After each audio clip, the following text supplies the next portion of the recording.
Schedule a Zoom with me at GCExperts.com/Zoom. Good afternoon. Yeah, nice to meet you, Aaron. You as well. Your software program is pretty impressive, I must say. What impressed you about it? Just the ability it has to track videos that I've watched, the text that I've looked at and pulled up. It's pretty good at like seeing that and responding to it. So it's as far as other outfits out there, you guys are pretty good at keeping up on us that are interested in this avenue, if you will. Well, I appreciate the compliment. So how did we arrive at this conversation? Tell me about the journey. So I have been interested for a while because I've done some work for other guys who are doing government contracts, and in my impression, there's just more money sloughing around in those opportunities than there is in the residential and commercial market.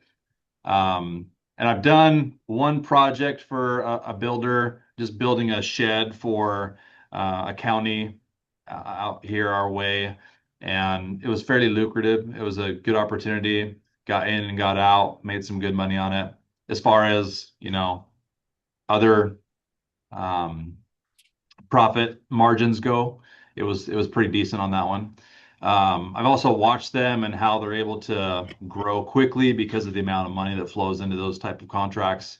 And so I got on sam.gov probably 2 years ago, went through the paperwork, got myself registered, tried to scratch that itch a little bit, and it is very challenging, to say the least. I see projects that I am interested to bid on, but I don't know how to do that. I don't know what type of bid paperwork they're looking for. I don't know what type of requirements that they're asking, and unfortunately, the guys who are doing it aren't very open to share because they like the pigeonhole the It, market.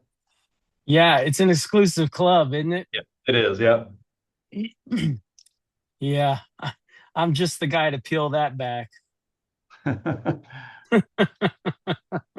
Of course, not until I was done with everything that I did in my career, but Yeah, that's from the videos that I have seen. It's been a little while since I've looked at them, to be honest with you. I watched quite a few of them last year and just wasn't ready to pull the trigger. Since it's the new year, I'm looking to kind of crack open that box and see what's inside. well, Really, tell me, really what? the biggest thing that scares me is the paperwork, honestly. So when I said how do we arrive, what have you been doing? I do a lot of remodeling, and I have built some new construction residential houses. I'm also involved with doing some repurposing of some buildings, which has been a nightmare here in Washington State. I took a church and converted it into young adult housing, doing another project in Tacoma, very similar. It's more of a mission opportunity than a profit making. We'll make money down the road, but it's going to be years before we see it. And what's not working? Like what interested you in my stuff? Usually something's not working before you start looking somewhere else, or maybe you're just an opportunity guy. It's mainly margins, in the residential remodeling world, even new construction, margins are just shrinking. It's hard to find enough qualified labor to get things done well. It's really hard to keep up on the bidding wars that go on in the residential market. Um, so I'm just looking for projects that maybe can pay more for the amount of work that goes into them. Sure. But I have used and abused subcontractors all over this country. Guys like hey, I need a 200 square foot tiny house built. And they're throwaway guys. And because I know you guys are all fighting for, this small piece of the pie that's shrinking all the time. And in the federal world where we've got a lot less competition, the peanut gallery just eats me alive on some of the videos I put out about the awards on federal contracts. I don't know if you've seen any of my YouTube shorts that my team puts out. they've got an AI version of me that says JRP Enterprises has gotten a $4.5 million flooring job, and here's the proof. And they put the actual award, like the actual proof. And well, these little YouTube shorts, people watch them and they comment on them. You're the reason they're $800 toilet seats. Jesus Oh, Christ, I'm the guy that's trying to teach contractors how to get into the federal government construction market because there's a lack of competition. Like, yeah. duh, lack of prices go up, you know? So anyway, yeah, you're right to be looking at the federal market. And with all that said, I'll answer any question you want to. What do you want to know? My biggest question is, where do I get the information to? I just watched the 1 hour video that you guys shared with me, or shared with us that are looking into it. So I watched that video. I liked how it laid out how you submit a bid and then you have chance to negotiate that as it comes back to you, because it's not an acceptance of the bid. It's okay, here, I'm going to send it back to you. Do you approve this bid? No, I don't. Here's why, or I can reject it. I thought that was very interesting about the federal market. Um, so that kind of pulls a little stress off of actually submitting bids. But I don't know what they're looking for as far as the bid goes. I know what my bids look like for residential homeowners. They want a lot of detail. They want things broken out. Um, but as a bid for a federal contract, just a line item, here's the amount, shoot it over. For, What does it look like? for most federal contracts, it's a 2-page document called a 1442. Yeah. Standard form 1442, most commonly known as an SF 1442.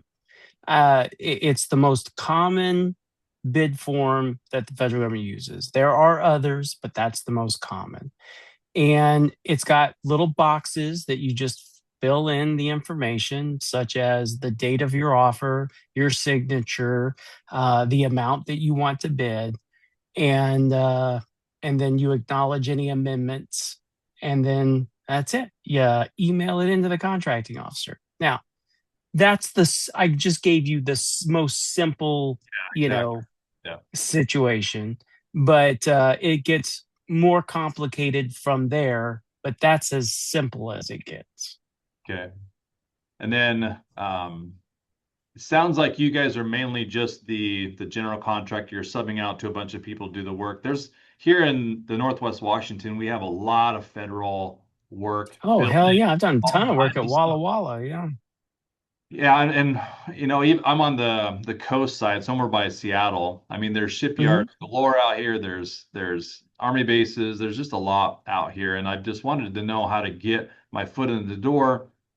I To, was talking to a guy yesterday who there's a ship out there that's got ductwork, air conditioning ductwork in the ship, right? yeah, And he got a contract to use. Have you ever seen like sandblasting, but they use CO2, yeah, dry ice? dry ice. And, Yep. and he's going to be cleaning the ductwork with a CO2 dry ice blaster. $55,000 to do that. Sweet. Yeah, yeah. He says he's going to make 20 grand. So that's kind of what I'm looking. And then you get awarded the contract. How do you track it all? How quick? So since I have never done actual contracts, been the what the prime on a contract. I've been a sub, but not a prime. hmm What does the payments look like? Do you have to do all of the work and then you submit your invoice and they pay at the end? Does it? Sure. Yeah, I can answer. I understand the question. So federal contracts are paid in accordance with something called the Prompt Payment Act. It's actually the Federal Prompt Payment Act because some states have their own Prompt Payment Act, but that's not what applies here.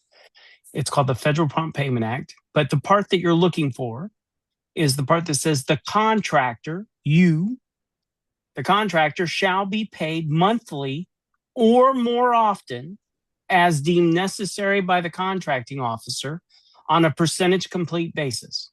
Okay. So if you're 50% complete, you get 50% of the money. It goes on to say that on a partial pay request, you shall be paid within 14 days. On a final pay request, you shall be paid within 30 days. So I tell my guys that when you get 100% complete, bill the job 98% complete, so you get paid in 14 days.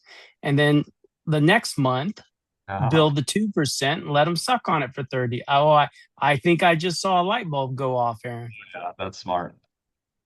That comes from the years of doing and knowing how to not manipulate, but how to game the system. Well, yeah, it is manipulate. I mean, it's not in a bad way, and it's not even really gaming the system. I mean, I was having a conversation with my dad yesterday. I don't want to say the specifics because, you know, my team, I never know which Zooms my team is going to publish or not. Or I guess they can just cut this out. So anyway, I had a conversation with my dad yesterday because one of my clients, I have no idea why I went down this road. But it was basically to show you, you had asked a question, and I hope you learned something. It's just original question was just how to get paid. How often do you get paid? Sounds like that caused a delay in the process and a long delay. I'm guessing that did that have something to do with? No, it has nothing to do with payment. He still got paid once he got. So there's something called substantial completion and substantial completion, beneficial use, beneficial occupancy. Okay. So in federal contracts, once the federal government has essentially the use of the product as it was intended, in other words, it's a roll up door, you roll it up and you close it. Okay. Then you can get paid for that, even though there's a punch list item, install motor. Okay. Gotcha. I'm a $1.7 million company, small. I've got a crew that's great. I love having them on staff. I'm right now I'd like to scratch the itch by doing some of the local government contracts that are available. I'd prefer to go federal rather than state because Washington state sucks. I would never recommend anybody do state work ever. Yeah. It doesn't interest me. And so since there's so much, I figured my crew and I could do some of the work that's around here. And then once I understood the process, branch out from there and see what other opportunities are. Yeah. By the way, that job Harry's talking about, he lives in Maryland, and that job is in South Dakota. Okay. So yeah, everything we do, it has nothing to do with where you physically are. It's not that you can't put your guys to work on local federal contracts like you suggested. I can certainly, in fact, I do teach you how to do that in the workshop. But I'll just say that, in my opinion, that's not where the real money is. The real money is, like as example, Harry's got this job for like $100,000. It's going to cost him $65,000 to get it done, and he's in Maryland, never left Maryland, makes 35 grand cool on the job, and he's bidding other work and doing other work. In your impression, is there, from all the videos you said, there's tons of work to go around. Why aren't more guys getting into it? Why aren't more guys like me doing it? Oh, I love that question. You're the poster child, Eric. I could literally print out a picture of you and a little video of you asking that question and slap it on a poster and say, I'm going to have a whole movie on Aaron. Okay. Here's what I mean by that. One of my clients went through the workshop. I don't know if you remember that first video where I said there's only 25,000 registered federal contractors. Yeah. Okay. One of my clients went through the training and then called me up on Monday morning and said, Sean, I don't care if the answer is 14,000 or 50,000. Can you tell me how many registered federal contractors there are today? Said, oh, sure. No problem. It's public information. I get with my team. They come back to me a couple hours later and he says, hey, Sean, it's 23,780. I said, great. And he goes, whoa, whoa, whoa. What do you mean? Whoa, whoa, whoa. So there's an interesting number here. Okay. Tell me about it. He said, of the last 70,000 federal government construction contracts, they were awarded to only 3,000 of the 23,780. And I burst out laughing. He said, what's so funny? I said, that's the whole reason GCExperts exists. Aaron's the perfect example of this. He Googled, somehow you figured out there's something called sam.gov and you went and got yourself registered. You beat your head against the wall, went through all the paperwork, and then you went like this, right? Hey, I'm Sam registered. Give me a federal contract. It's more like this. How the hell do I do that? Like, I Okay. like that job. How the hell do I take it from that to Yeah. getting in my pocket? I said, that's the whole reason we exist. Because now, let me ask you this. Before your phone call with me, if you don't get any federal contracts this year or next year, at some point you stop renewing your registration, right? Yeah, exactly. Because, well, fuck, I tried. That didn't work. Yeah. Okay. Look, I've been in this game for 35 years. I've seen the number of SAM registrations as high as 27,000. I've seen it as low as 22,000. But on average, it's 25,000 because guys like you come into the game, they're not successful, they fall out. Guys like me come into the game, they are successful, but I don't have a SAM registration today. Okay, no reason for me to have one. I fall out because of retirement. Okay, that number has been now. So let me ask you this. The budget is public information. That's not changing. They're trying to issue $1 billion a day in federal contracts. That's $1,000 million federal contracts every single day. If the numbers of registered federal contractors isn't climbing, you tell me how all that's happened. I mean, you're a reasonably intelligent guy. You just told me you got a $1.7 million, you've running crews, you've been doing residential and commercial construction, renovation jobs. Okay. You're a reasonably intelligent guy. When there's less competition, what happens to the profit?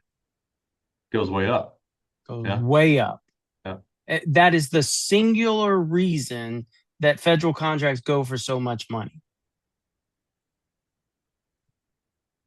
And the reason that not everybody's doing it is because it's because of you. Do you agree now that it's the same thing as you, just times 10,000? Yeah, I mean, we don't know how to get in, and the doors are somewhat closed, and you got to find the key to open the door. So to do that, I've talked to people. I've tried to scratch that itch a Nobody little. knows. Yeah, and even the contractor I was talking about, they're still spinning their wheels a little bit, and they'll once in a while get one. So I'm wondering, how do you increase your odds so that when you submit bids, you actually get those projects? I like the way that the video that I saw of the before I came on this, that putting in a number, just to throw in a number so they can call you back and say, hey, we'd like you to do the contract. But how do you protect yourself? I mean, obviously you don't have to take the contract, but how do you protect yourself to be the one and not constantly lowballing and coming back?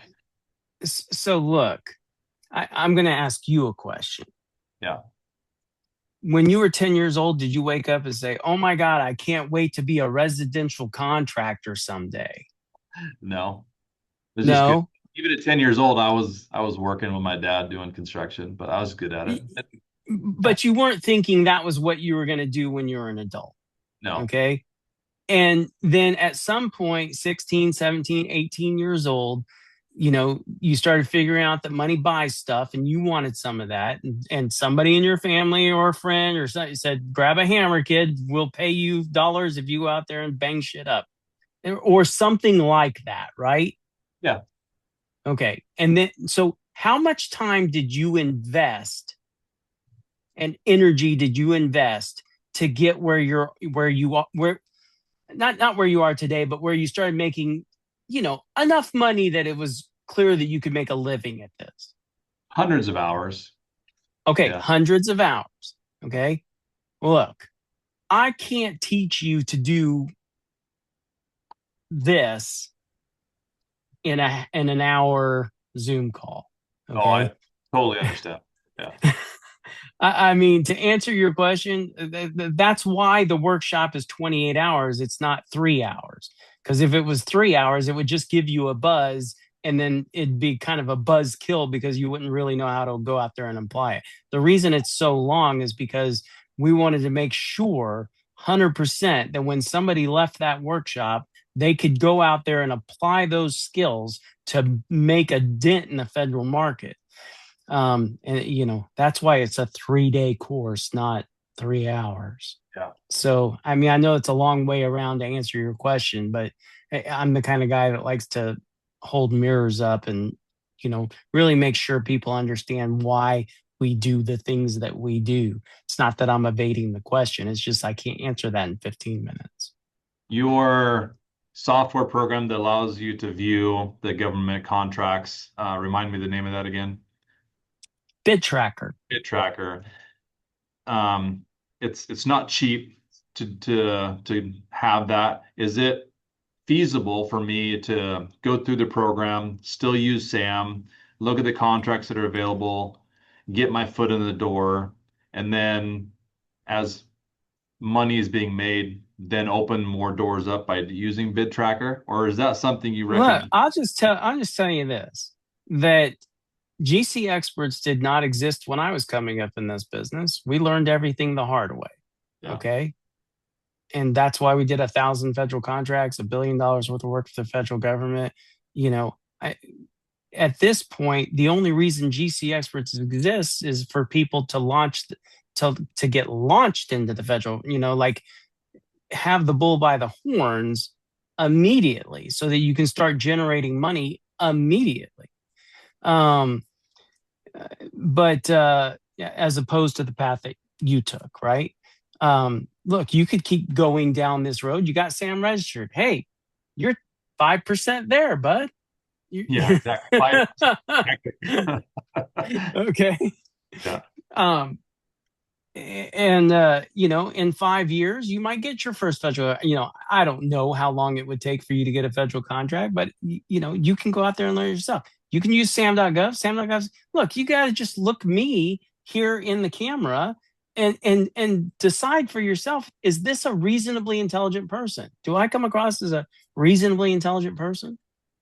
You come across as a real person, which is rare. And yeah, intelligent, yes. It's hard to know intelligence. Some people are just good at. Sure. Well, but reasonably intelligent. Yes. I was able to get us into this Zoom, and some people can't. True. I invested $250,000 building bid tracker. Yeah. Why would somebody do that when sam.gov is free?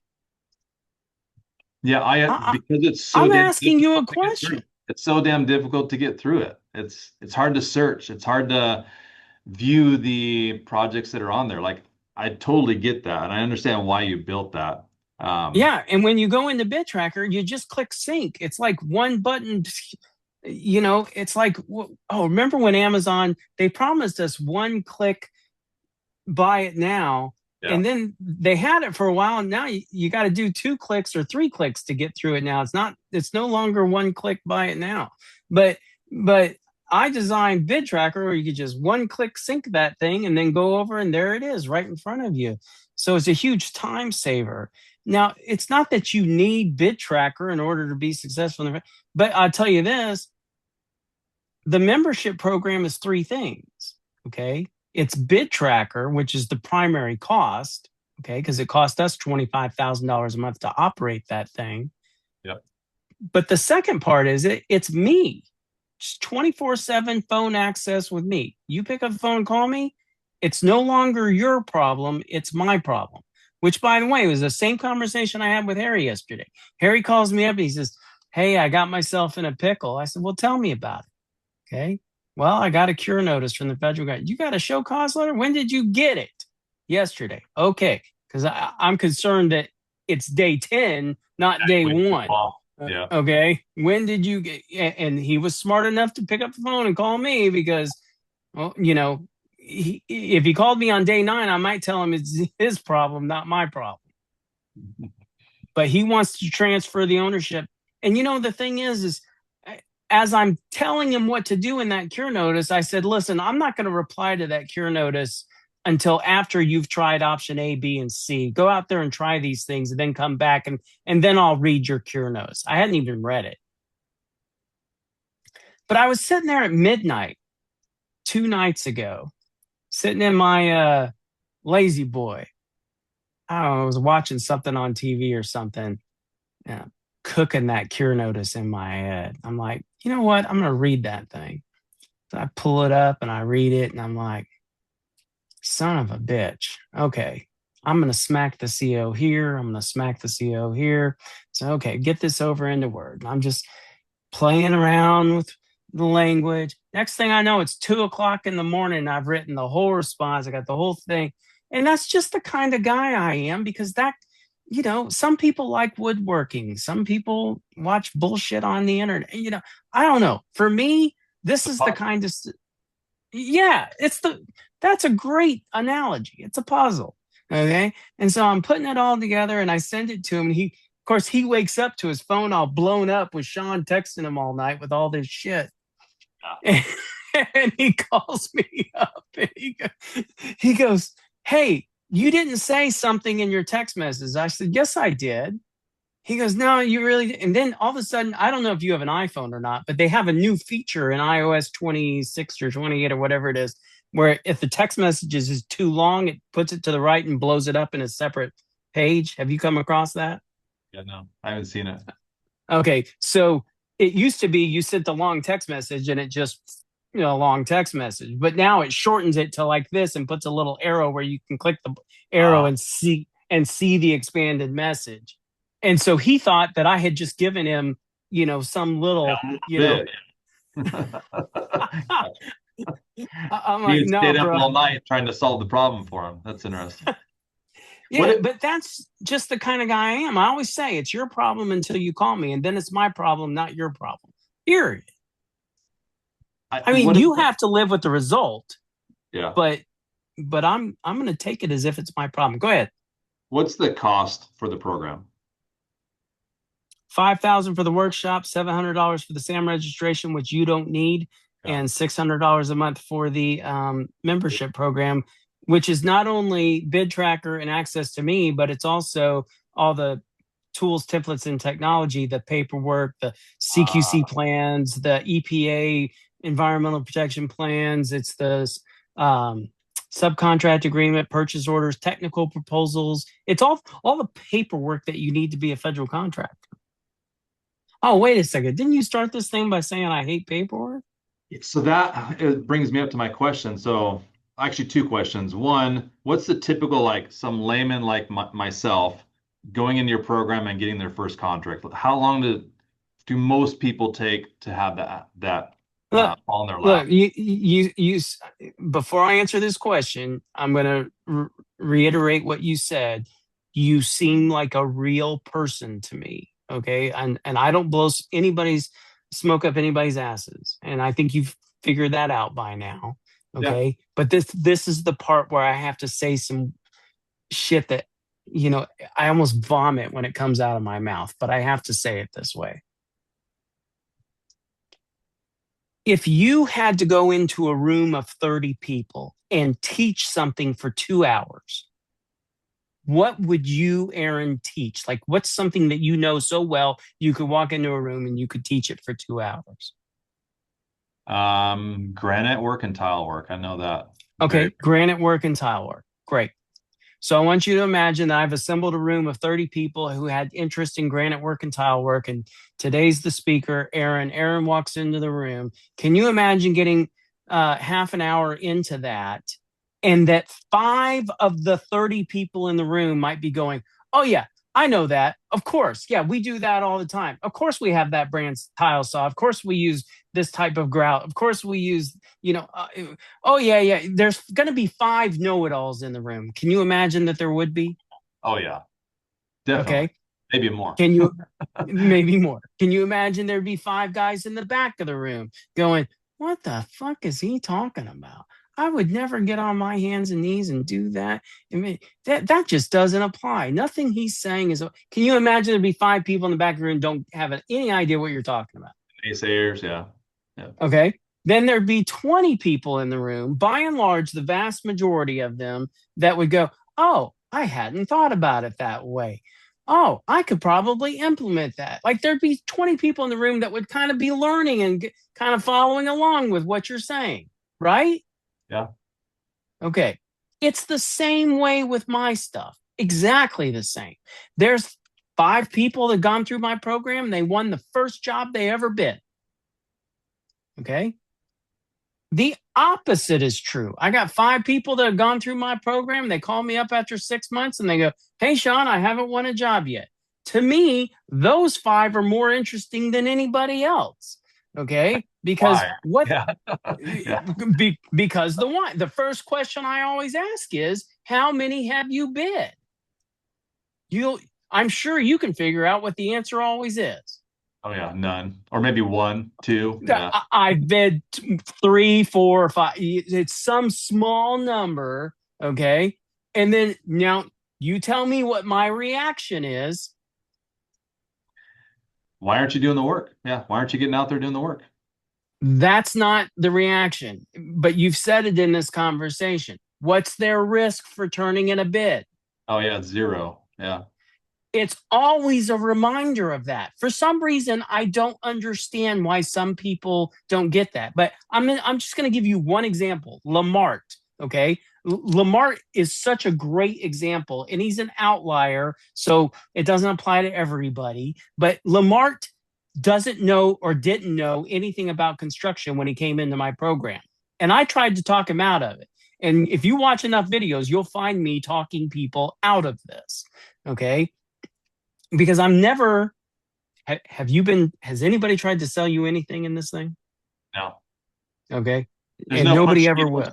I do like that. So that's why I've waited a while to jump on, because I wanted to see when the pitch was coming, when the pitch was coming. So I Have you been pitched? no, so I appreciate that. Yeah. There is no pitch. This is just a conversation. I enjoy having these guys. Anyway, I'm on the phone with Lamar. And I'm telling it, Lamar, you don't know what a square of roofing is. You don't know what PVC pipe is, black pipe, copper pipe. Like you don't understand grout versus mortar and what the difference is, or what the application might be, or mastic, or you don't know anything. The billion of terms that are used in the trades. Yeah. And he looks at me and he goes, God told me this is my path. How do you argue with that? Okay, here's the link, dude. Yeah. Go ahead and invest. I'll help you in any way I can, but I don't think there's a high likelihood of success here. Dude, I'll give you Lamar's phone number. You can call him. That was the guy. There's recordings of me retelling this story where Lamar's going, yep, that's how it happened. 6 months later, and dude, he didn't just buy the $5,000 workshop. He paid the membership program a year in advance. That's $5,300. He's into me 10 grand. Yeah. Okay. 6 months later, he calls me and he goes, I haven't won a job yet. Now, look, I can't call you, Aaron, every day and say, are you doing what I told you to do? Like, no. But I can answer the phone every time you call. Like, you will get my personal cell phone number. And if you call me like Harry called me yesterday, or like Lamar's called me 100 times by now, but I'll answer the phone. Promise. I guarantee that. And there's a lot of people that will tell you I do that. Lamart, why haven't you bid any jobs? Well, I'm not comfortable bidding, blah, blah, blah, blah, blah. Okay, this is an opportunity to educate him on the risk associated with turning in a bid. It's okay. I understand the problem now. You know, if you watch some of my videos, you know about my brother's accident and the golf ball size portion of his brain removed and the doctor that made a mistake. And that's what ended up basically turning my brother into a vegetable. And I was really pissed. And we had a lot of money. And I thought, I'm going to ruin this person's life. Vengeance. I wanted vengeance. I was 29, 30 years old, and I wanted blood. And my dad, who, gosh, wasn't much older than I am now at the time, he looked at me and he said, son, this is where we're at now. Nothing we can do can change what she did. This is what we have now. And so we're going to rebuild him from here. Yes, we were over here, but now we're just the grace that my dad had in that situation changed the trajectory of how I handle failure. And so when Lamar called me, I said, okay, this is where we're at now. All right. I can't do anything about the last 6 months. That's over. Let's see what we can do today. I gave him a simple homework assignment. Hey, Lamar, over the next 3 weeks, you have to bid 3 jobs a week that you have no idea what the fuck that is that you're looking at or how much it costs. You have to make up a number, fill out the paperwork the way I told you to, and turn it in. Throw a dart. Yeah. Okay. Lamar, to his credit, does that. 2 weeks later, I get a phone call. Hey, I got one. And a week later, hey, I got another one. Week later, I got him on video, Lamar, on video saying, hey, I got 17 federal contracts. Wow.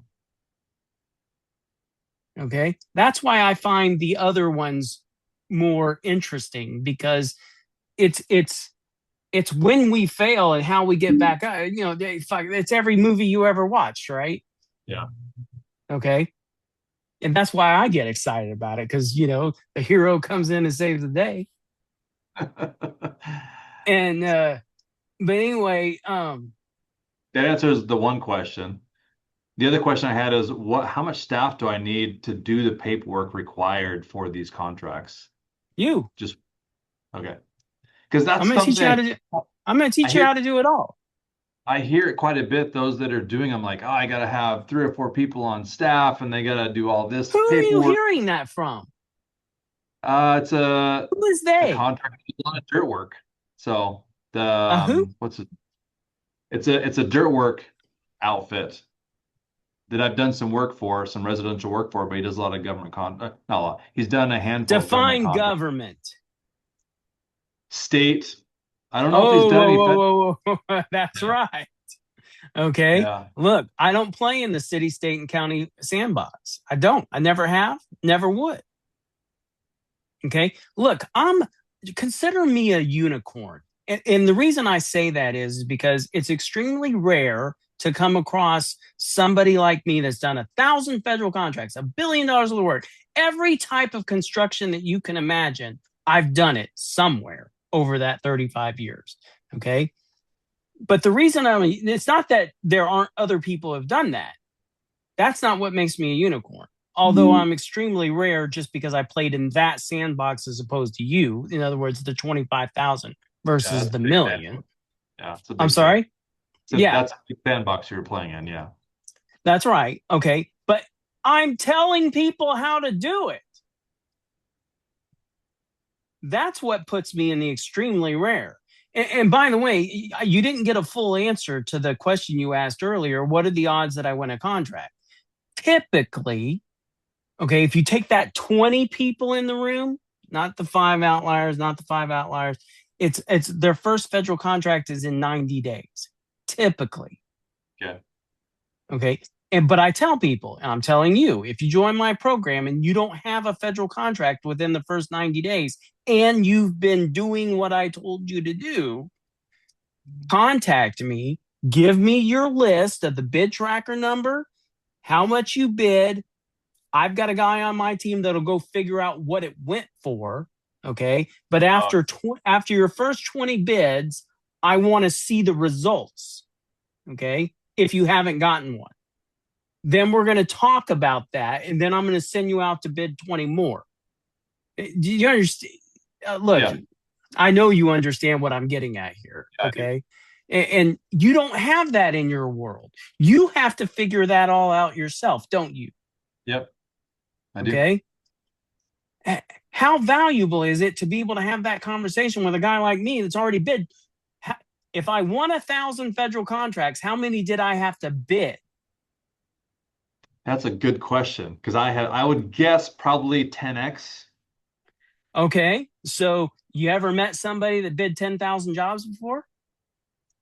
No, no. Fuck no. Okay. And guess what my win ratio was? You gave me a hell of a lot of credit. I couldn't guess. I have no idea. 1 in 20. So I One. bid 20,000 federal contracts. Gotcha. Okay. I doubled a number that you thought was really huge, but that was only because you were giving me credit of 1 in 10. Yeah. And because I don't know. I don't know how many Yeah. people numbers are in the game. Um, In people that are my clients, I hear everything from 1 in 7 to 1 in 35. yeah. Mine was 1 in 20. There's different skill sets. I'm not saying I'm the greatest contractor that ever walked the earth. Yeah. Fuck no, I'm not. You're probably more qualified in construction than I am. I was a construction management guy. I was managing lots of federal contracts everywhere. Yeah. You're a guy with a hammer in the hand. I'm not. Slowly working my way out. But it's been so long. I gotta think long term, and so the body aches and pains have a lot to do with the direction I'm going. Um, Sure. Plus, I just want a little more freedom in the market, and this looked like maybe a potential way to do that.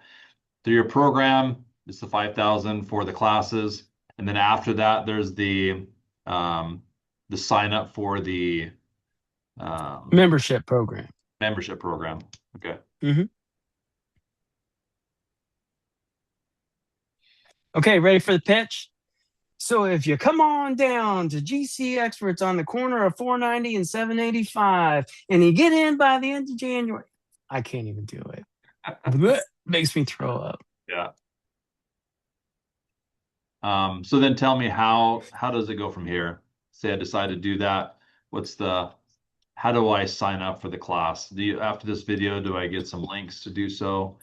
Yeah, I have a big yes no button over here. And what happens is, look, you get to see videos of me before we end up in this. So, you kind of get to build your own opinion of who I am. Yeah. During this Zoom call is when I get to decide if I want to work with you because not everybody gets through. And it's mainly because I want somebody that is A, going to put some skin in the game. B, I can reasonably assess in this conversation that they're going to have success at this, right? That they're going to be able to handle this journey. And it's somebody that I want to work with, because sometimes I get combative personalities and I just go, you know what? It's called sam.gov. You go Yeah. right over there, you register yourself, and they've got all the contracts in there. That's how it is. Oh yeah. Good luck. Have a great day. Good luck with your Play. career. Yeah, go play. Okay. So anyway, I hit that button. So actually by now you should have a text on your phone that says pleasure talking to you. And if you want to invest with us, here's the link.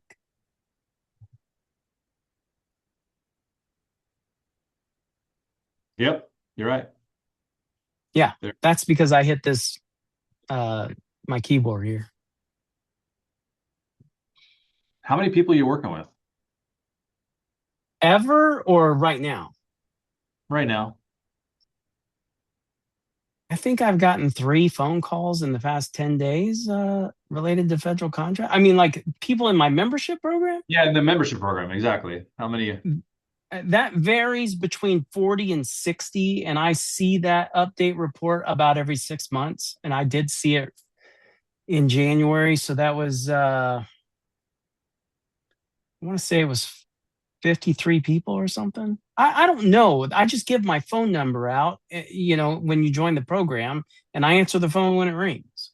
How do you keep up with that? Does it ring a lot, or is most people solve their problems before they get to you. Because I'd imagine once your phone number goes out there, that's always the scary thing, right?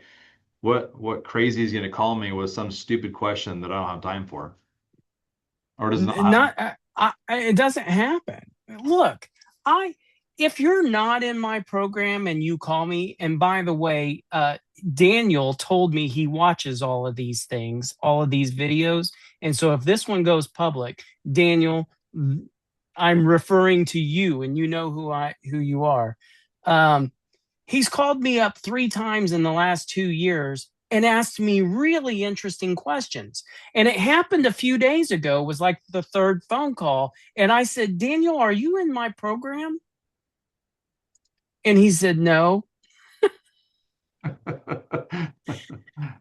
I said, well, I'm not supposed to be taking your fucking call.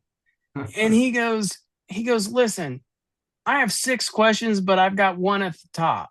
I said, well, listen, you can ask any question you want to ask me, but it's now my decision whether I answer it or not. Yeah. Okay. Because you're not in my program. He figured out how to sneak through to get to the top guy, the top brass. But he's asking interesting questions that I like to talk. This is my passion. This is what I like to talk about. So I think the third question he asked me, I said, I'm not going to answer that one because it's not fair to the people in my program. I think there were 2 questions that he asked me that I said, no, I'm not going to answer that one. And then there was another one I gave him just a hint. I said, I'm going to say 3 words and then you're going to have to figure out what to do with that. And I said, best value protest. And I said, if you can figure out what to do with those 3 words, that'll solve that problem. So no, I'm like the Maytag repairman. I only get called when there's a problem. And we've been sitting here this whole time. This is my cell phone. Hasn't rang.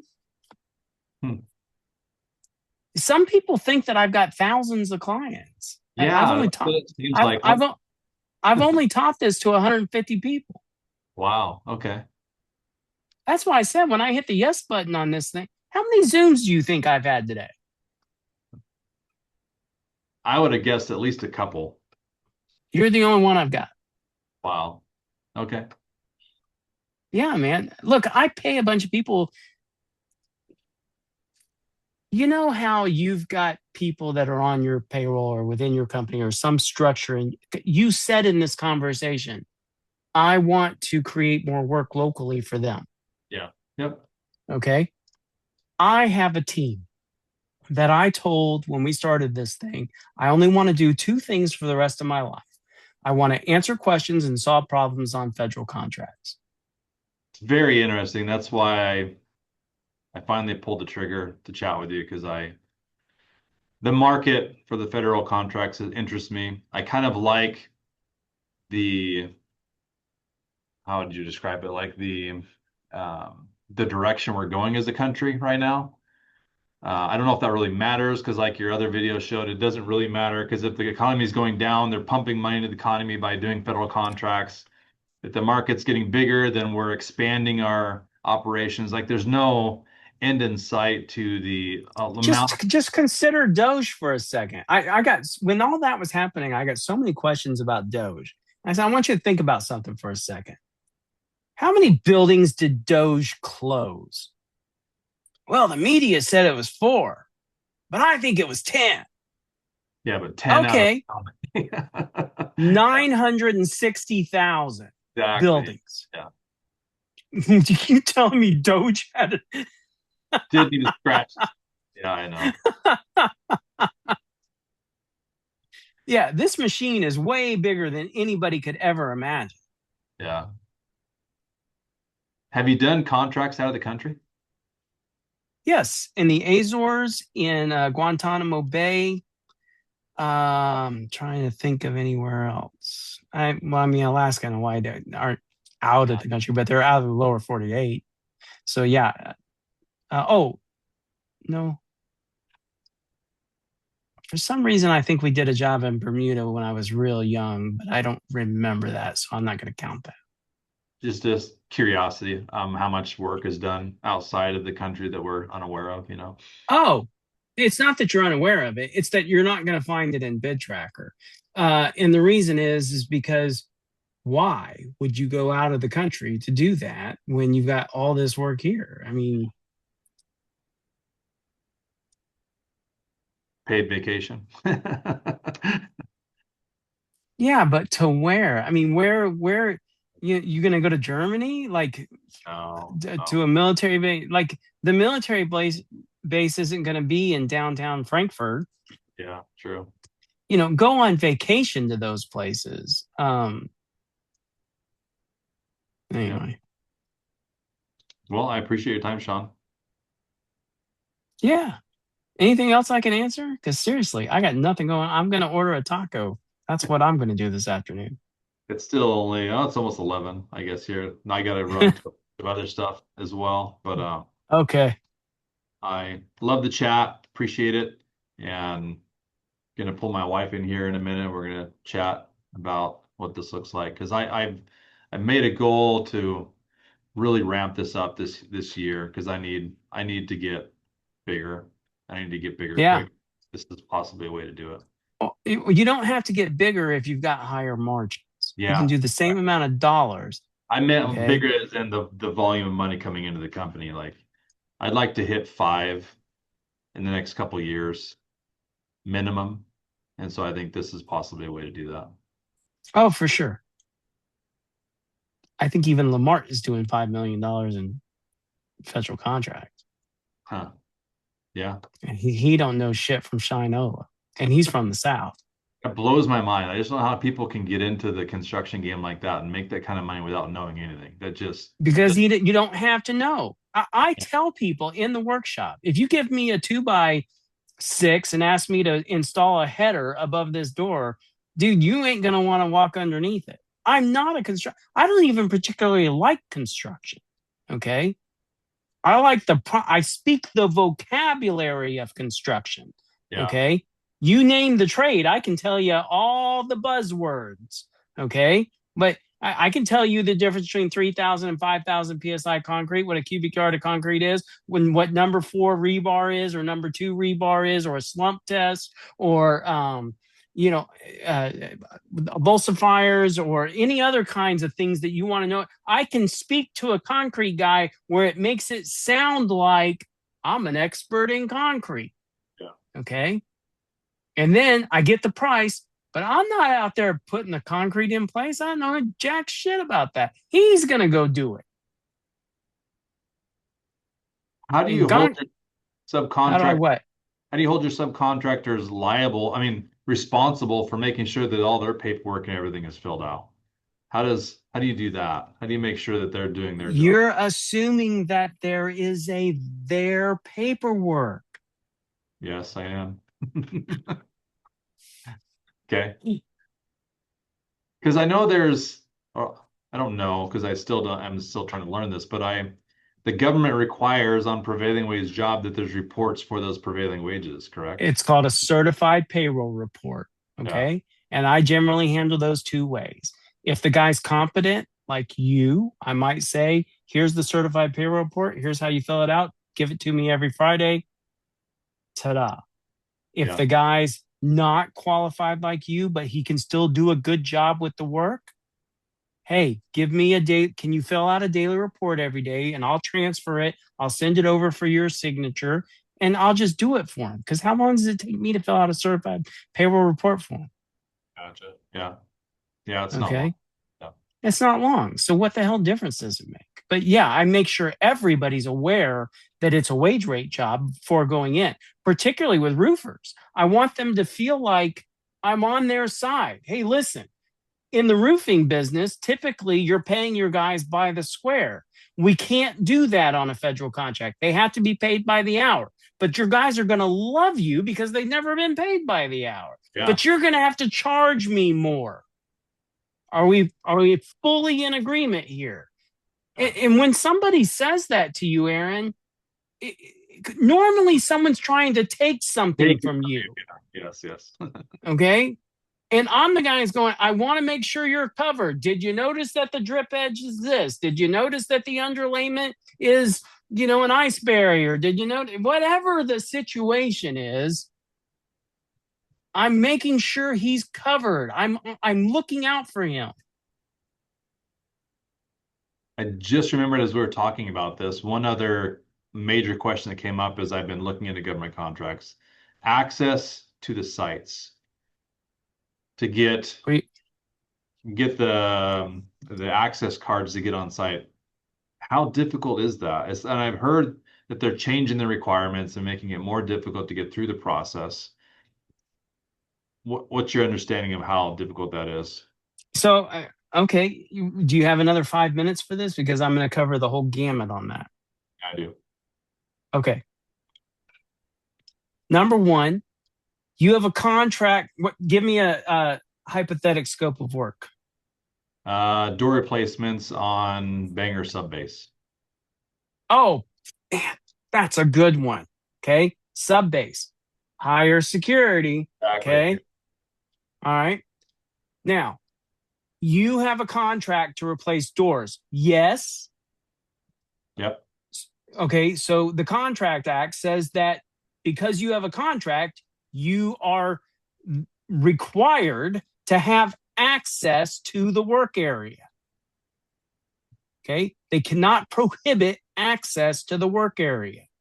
Okay. Now, yes, you have to go through a badging process to get on base, but they cannot look, even if it's a sensitive area, which I've done work in sensitive areas.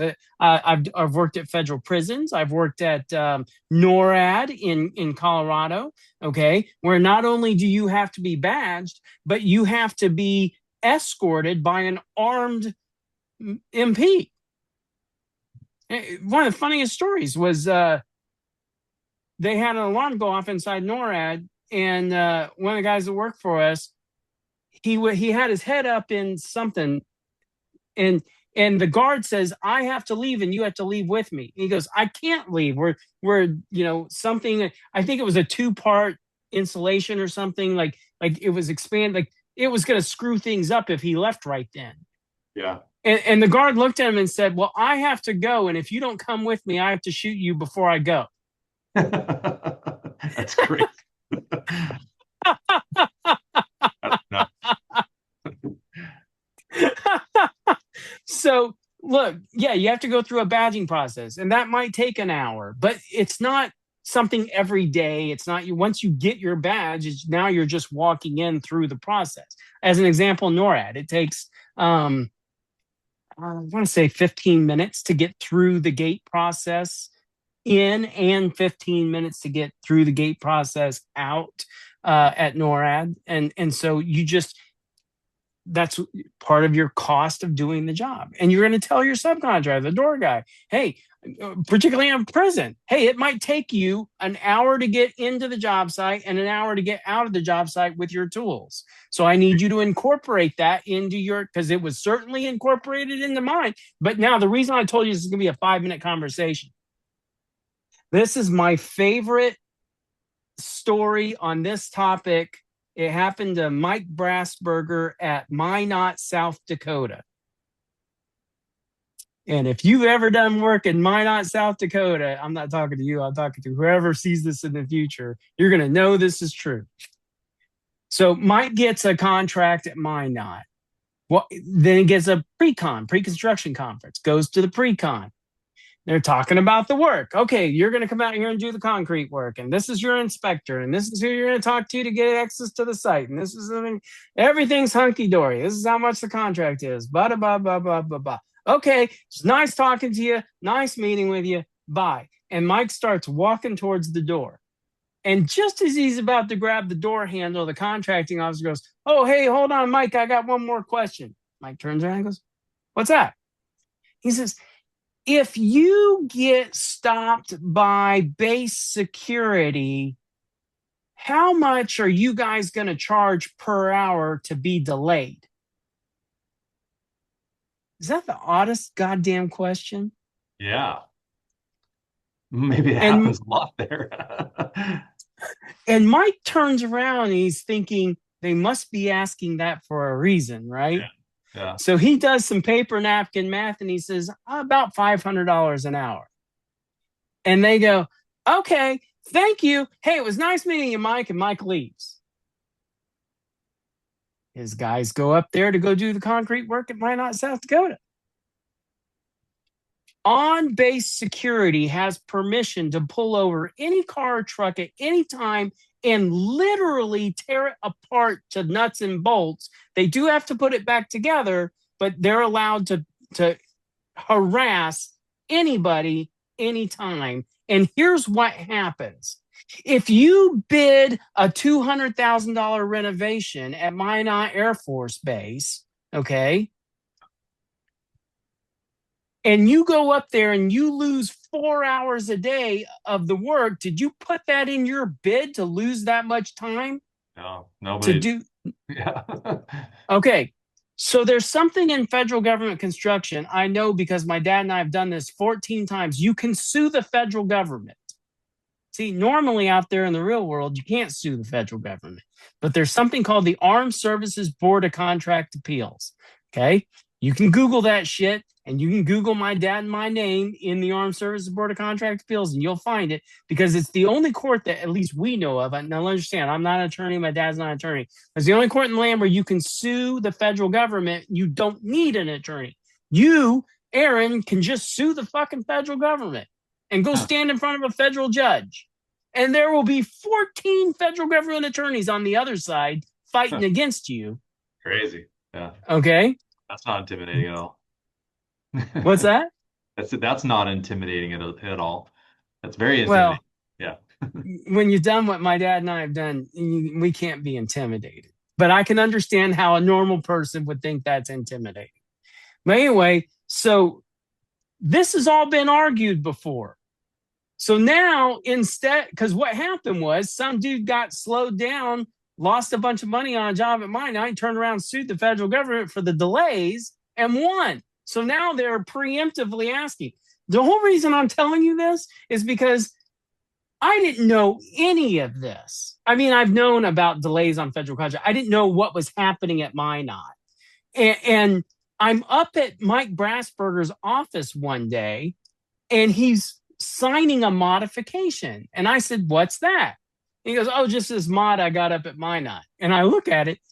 It's $100,000 he got for security delays. Wow. A modification to his federal contract. Wow. So are you talking to the right guy when it comes to security delays? Seems like, yeah.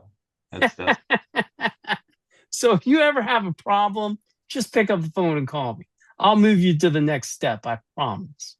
Yeah, because that has been a fear of mine about, these Navy bases is that there's a lot of security, there's a lot of sensitive stuff there. So when you get there, like you said, there's chances of just getting delayed, and then you're paying prevailing wage, and that gets eaten up really quick on a project. So that's good to know there's outside forces. Oh, yeah, I can get helping. you through that, no problem. And not only that, but I've stood on one of those submarines before because the only way you could look at the work was some deck work. And the only way you could look at the deck was to climb down the ladder, stand on the submarine, and look back up at it. But when we were on the submarine, there was a Navy guy with a machine gun standing at the hull. And he, 17, 18-year-old kid thinks he's, protecting his country, right?